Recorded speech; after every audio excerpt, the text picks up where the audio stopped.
4 mercenaries being dropped by helicopter to deal with a cult stealing people away for some dark, twisted purpose. Squad? Blink. A merc who came out of retirement with an experimental teleportation suit. Uses a suit to go from cover to cover, disabling enemies with insane marksmanship skills. Mad Dog. Former Army Ranger who, through an experimental procedure, is now functionally a werewolf. As long as he doesn't think you're prey, your enemies are sure to be his next meal. Kuka. Crazed revolutionary you picked up from Guam. Weapons of choice? Rocket launcher in one hand, spear in another. She also carries experimental super soldier pills. If she pops one, stand clear, and let there be carnage. Blesh, a literal alien found in Roswell. He's telepathic and loves spreading fear in the minds of his enemies. Once they're scared, he starts flinging nearby objects to disorient them while his teammates come in and mop up. All these and more are possible within the RPG Fist, which was written and developed by Claymore Games. It's available on DriveThruRPG, itch.io, and a physical copy is available on Exalted Funeral. As of this writing, they are currently out of stock. FIST stands for Freelance Infantry Strike Team. The game draws inspiration from the A-Team, Doom Patrol, Metal Gear Solid, and other similar media. I acquired this game through a recent bundle offered on itch.io. I am not being paid, and all thoughts are my own. With that out of the way, let's get into the game. In Fist, you play as a group of mercenaries during the Cold War. It's also established that paranormal is a thing in this world. Other than that, there are a few basic world building blocks that are given to you. An antithesis of Fist called Cyclops, but most is left for the referee. This game's term for a dungeon master and players to put together through play. They also give a table for rapid mission development. If you're an improv DM, the system is amazing. Pull together a session in just a handful of dice rolls. The referee advice is also very action-forward and constantly moving gameplay forward. While I don't recall seeing the term used explicitly, fail forward is a fantastic mindset to drive your design. Character design and growth is similarly designed in a fast and streamlined system. Take 2 out of roughly 100 pre-generated traits and add the things given to you by those traits to your character sheet, keeping in mind you can only have 1 weapon and 1 equipped armor at a time. And then grant yourself 6 HP and a choice of 1d6 HP, a war die, which you'll get to in a second, or a 1d6 weapon.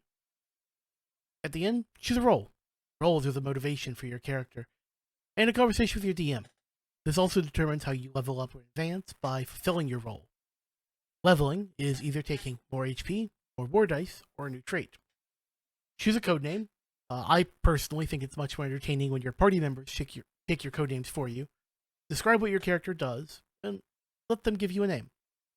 Pick a real name that you keep to yourself and the referee, and begin play. While you're playing, conflict resolution could not be easier. You take a risky action, you and your referee agree upon which attribute your starting attributes come from your traits, and then roll 2d6 and add the applicable attribute.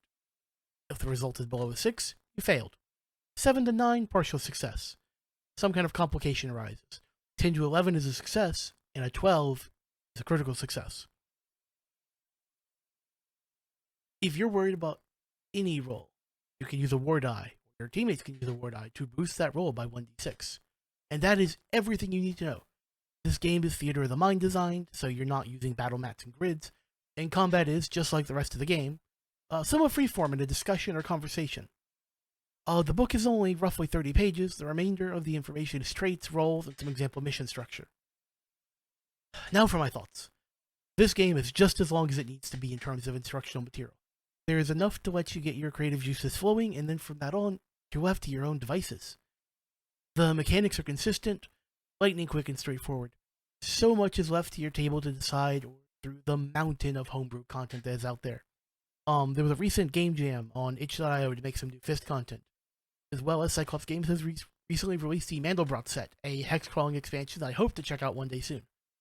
It's so easy to homebrew. Here, I'll give you an example I threw together while writing the script. Introducing the EMF detector. Perfect for looking for ghosts and things that go bump in the night. Provides a +1 to tactical for finding ghosts in the vicinity.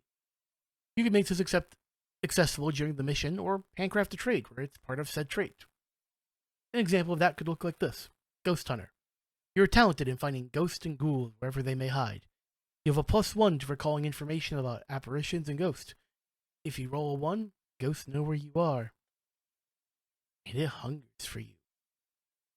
Gain EMF detector, +1 to tactical involving ghost, and +1 war die. It might be a smidge strong as a hypothetical, but it proves the point. You can design all sorts of traits to cater to your world and stories. All you will, I hope it is abundantly clear. I wholeheartedly recommend picking this game up. It's like $10. You only need 2d6 per player. Please pick it up from the links below.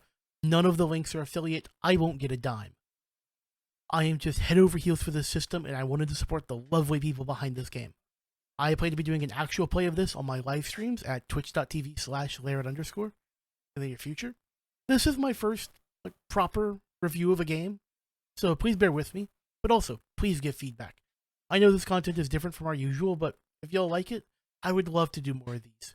Please stay safe and take care.